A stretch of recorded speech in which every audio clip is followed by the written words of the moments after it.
પલસાણા જિલ્લા પંચાયત બેઠક પરથી કોંગ્રેસના હેમંતભાઈ ડાયાભાઈ પટેલે ઉમેદવારી પરત ખેંચતા ભાજપના તેજસ પંકજ દેસાઈ બિનહરીફ વિજેતા બન્યા છે। તાલુકા પંચાયતની બેઠકોમાં પલસાણા એક બેઠક પર કોંગ્રેસના ઉષાબેન ભીખાભાઈ રાઠોડે ફોર્મ પરત ખેંચતા ભાજપના ગાયત્રીબેન નિલેશભાઈ રાઠોડ બિનહરીફ થયા હતા। પલસાણા 2 બેઠક પર કોંગ્રેસના પ્રિયાબેન પરેશભાઈ માયાવંશીએ ફોર્મ પરત ખેંચતા ભાજપના બિનલકુમારી હિરણકુમાર આહિર બિનહરીફ જાહેર થયા। વરેલી એક બેઠક પર ભાજપના નેહાબેન સંજયભાઈ રાઠોડ સામે કોઈ પણ પક્ષના ઉમેદવારી નોંધાવી ન હોવાથી તેઓ બિનહરીફ વિજેતા બન્યા। અંત્રોલી 2 બેઠક પર કોંગ્રેસના ધર્મિષ્ઠાબેન વિજયભાઈ ઢીમ્મરે ફોર્મ પરત ખેંચતા ભાજપના મિતાલી યોગેશ પટેલ બિનહરીફ થયા। બલેશ્વર એક બેઠક પર આમ આદમી પાર્ટીના બિલ્કિસ સરફરાઝ શેખ તથા કોંગ્રેસના આશા ફેસલ મકવાણાએ ઉમેદવારી પરત ખેંચતા ભાજપના અફરોઝા બાનુ સુફિયાન ખાન પઠાણ બિનહરીફ વિજેતા થયા। આ રીતે પલસાણા તાલુકામાં કુલ 6 બેઠકો બિનહરીફ થતા ભાજપમાં આનંદનો માહોલ જોવા મળી રહ્યો છે। પલસાણા ભાજપના કમલમ કાર્યાલય ખાતે પૂર્વ કેબિનેટ મંત્રી ઈશ્વર પરમારની અધ્યક્ષતામાં વિજય ઉત્સવ ઉજવાયો હતો।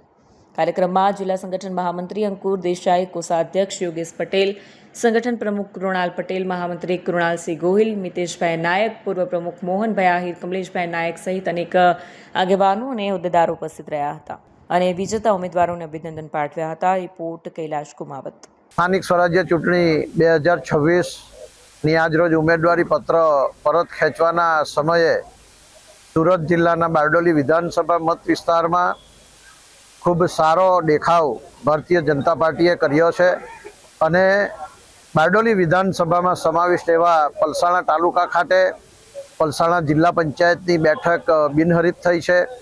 પલસાણા જિલ્લા પંચાયત બેઠકમાં સમાવિષ્ટ એવા પલસાણા 1 તાલુકા પંચાયત બેઠક, પલસાણા 2 તાલુકા પંચાયત બેઠક, બલેશ્વર 1 તાલુકા પંચાયત બેઠક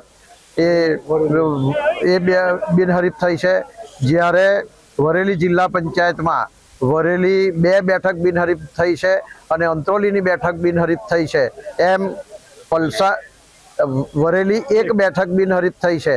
આમ પલસાણા જિલ્લા પંચાયતમાં કુલ 3 બેઠકો અને વરેલી જિલ્લા પંચાયતમાં કુલ 2 બેઠકો, એમ પલસાણા તાલુકાની 16 પૈકી 5 તાલુકા પંચાયતની બેઠકો બિનહરીફ થઈ છે અને 3 જિલ્લા પંચાયત પૈકી 1 પલસાણા જિલ્લા પંચાયત બિનહરીફ થઈ છે।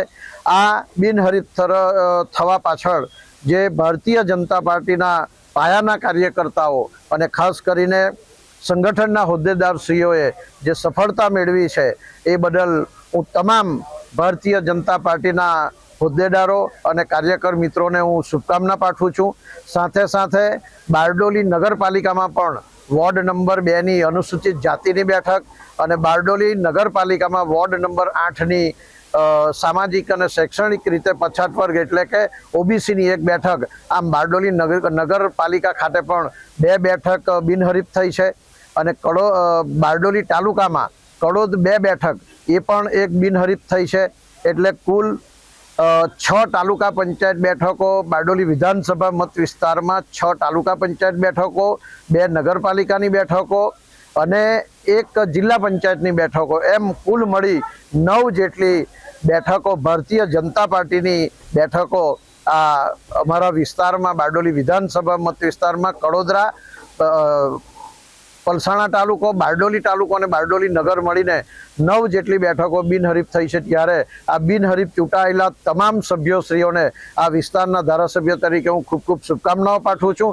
સાથે સાથે તમામ કાર્યકર્તાઓએ એક રાગીતા સાથે કામ કરીને જે આ સફળતા મેળવી છે જે બદલ પણ હું તમામ ભારતીય જનતા પાર્ટીના હોદ્દેદારશ્રીઓ, કાર્યકર્તાશ્રીઓ, શુભેચ્છકશ્રીઓ અને વડીલોને પણ હું ખૂબ ખૂબ એમનો પણ હું આભાર વ્યક્ત કરું છું। સાથે સાથે સૌને અભિનંદન પણ આપું છું અને વંદન પણ કરું છું। જય હિન્દ, જય ભારત, ભારત માતા કી જય, વંદે માતરમ।